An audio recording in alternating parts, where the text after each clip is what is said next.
Good evening, and thank you for joining us tonight. My name is Bill Dichtel. I'm Executive Director of the Heritage Village Museum and Educational Center.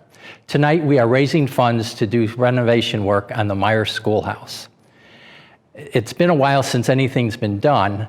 When it came here in 2008, 2009, it sat here until about 2013 when we did get a grant to do the restoration work on the windows.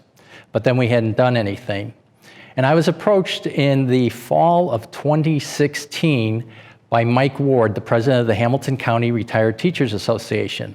And he had asked me what were our plans for the schoolhouse. And I said at this time we weren't going to do anything because we were interested in taking care of the other buildings that were housing the artifacts. So we needed to do work on those buildings. But the more we talked, we decided that maybe we can do a joint fundraiser together. So we targeted the summer of 2017. And we held that fundraiser and we raised about $15,000. And that, in a way, motivated me to write some grants. And we ended up with about $70,000 total to do some restoration work. Then when it was in the late fall, early winter of 2019 when some work was done. We filled in a basement door that we were no longer going to be using, and then we put in some underground piping to take rainwater from the roof to move it away from the building. And we also put in a line for electric and gas. Now, gas and electric weren't added at that time, that'd come down the road. So 2019, we did a few things, and I was excited about 2020. We had money to work with, we had our contractor lined up, and then COVID hit. So that put work on hold. And then once we moved along a little bit, we learned that our contractor, one of his employees fell and broke both legs, so that reduced their time to be able to come here. So nothing was done in 2020, but work did go on in 2021 in January. We added electric to put in temporary lighting and outlets for the workers to do work in here. And then once that was completed, the contractor came in and they had to do some leveling of the floor joists and putting in bolts along the wall to secure those. And they then put in a subfloor so that we can move about in here. And then they've been constructing a partition wall that you may see in back of me.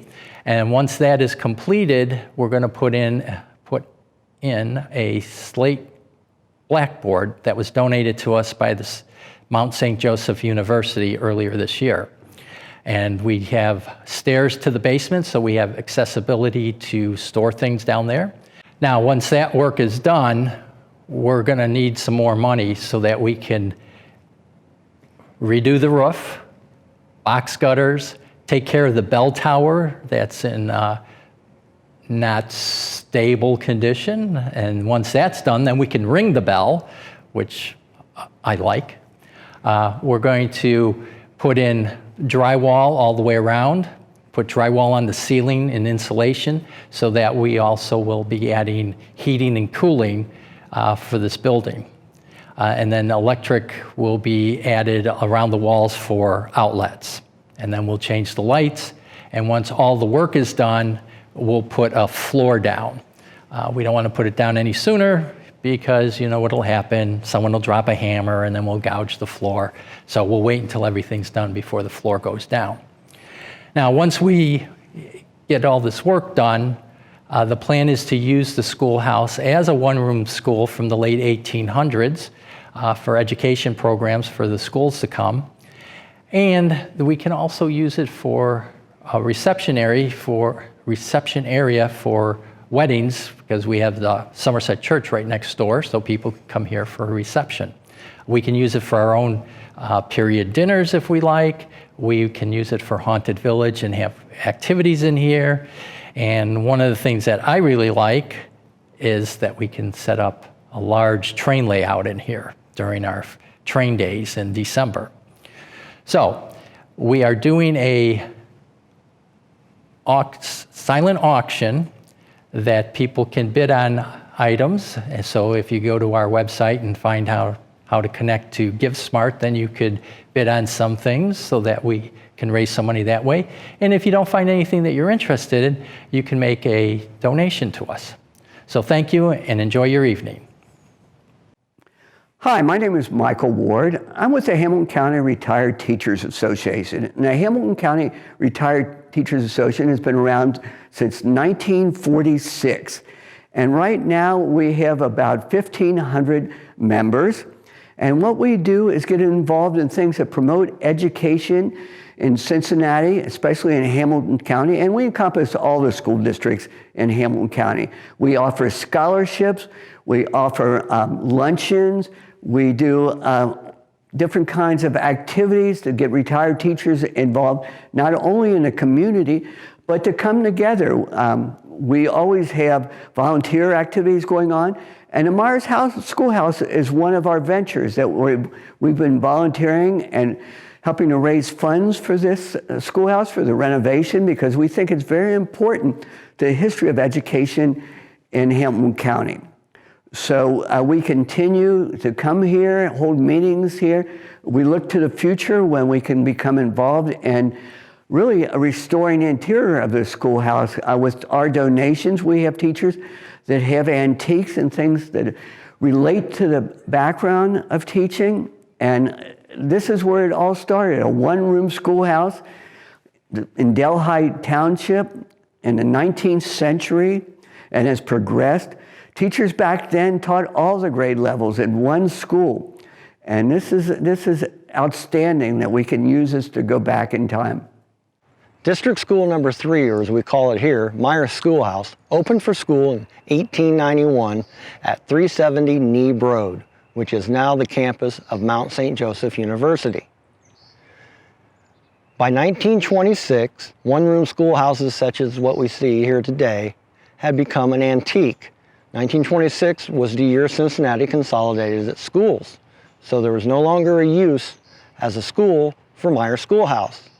However, it lived another life. The Backus family made it their private residence and lived in it throughout the middle of the 1900s. Later, Mount St. Joseph University renovated it and made it their reading lab.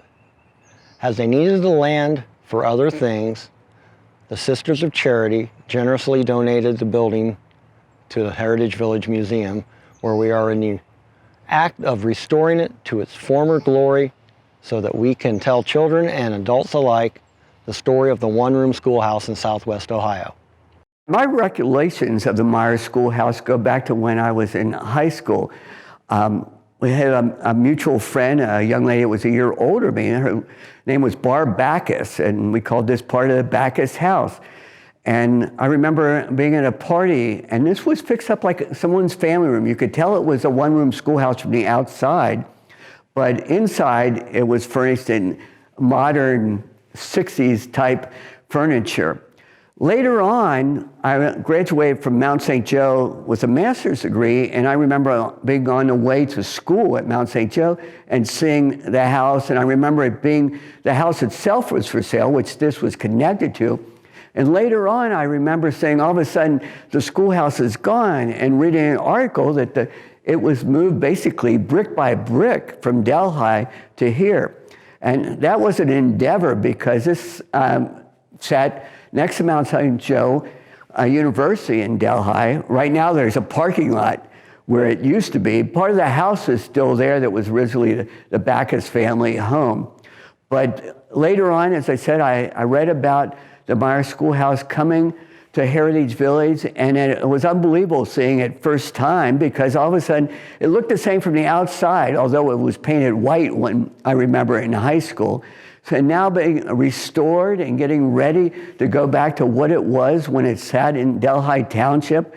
And Delhi Township in the 19th centuries was a lot of farmland. When I went to high school, they were just starting to build and they had subdivisions. There was still a lot of farms left in the area, but it wasn't like it once was. The pictures of this schoolhouse, when it first sat in Delhi, was another story. This was basically sitting on a farm.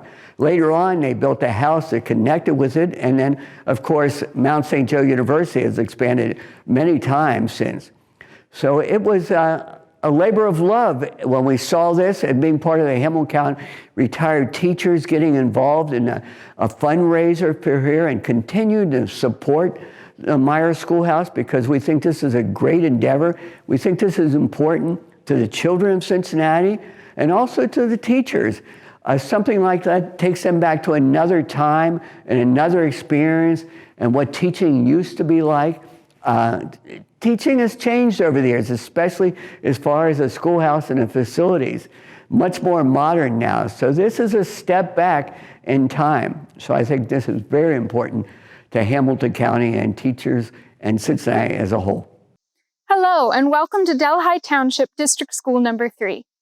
I am currently teaching 32 children in this one-room schoolhouse, little boys and girls as young as 5 years of age, all the way up to young ladies and gentlemen of 17. I do enjoy having different ages in the schoolhouse because the older students are such a great help to me as leaders and tutors for the little ones. I arrive at the schoolhouse every morning at 7:30 to prepare my lessons for the day, 1 hour before school starts. I am lucky to have some older students who volunteer to come, bring in drinking water from the well, or wood for the stove during the winter months. The students arrive at 8:30, and we begin each day by exchanging polite and thoughtful greetings to one another to practice our manners. We, of course, also study passages from the Bible every day and discuss how it might relate to our daily lives. The students walk home and back for dinner during the noon hour, and when they return, there is a short recess. I believe it is very important for the students to spend time outdoors getting exercise and fresh air, and we use this as an opportunity to study the nature around the schoolhouse. We have 2 terms, a summer term and a winter term. The summer term runs May through August, and the winter term November through February. This leaves the students free to help their families during the strenuous planting and harvesting seasons. Now, we of course study reading, writing, and arithmetic, but we also study history, geography, science, and much more. It is also very important to impress upon the students the value of a good moral character. So we try to weave this and character traits such as integrity, honesty, hard work, and patriotism into our daily lessons. When studying reading, we use the McGuffey's readers, the primer all the way up to the 5th reader. Now, the readers are a great help to me as well because I have many different ages and many different learning levels. So while I lead one learning level in lesson, the other students can work quietly and independently on their readers.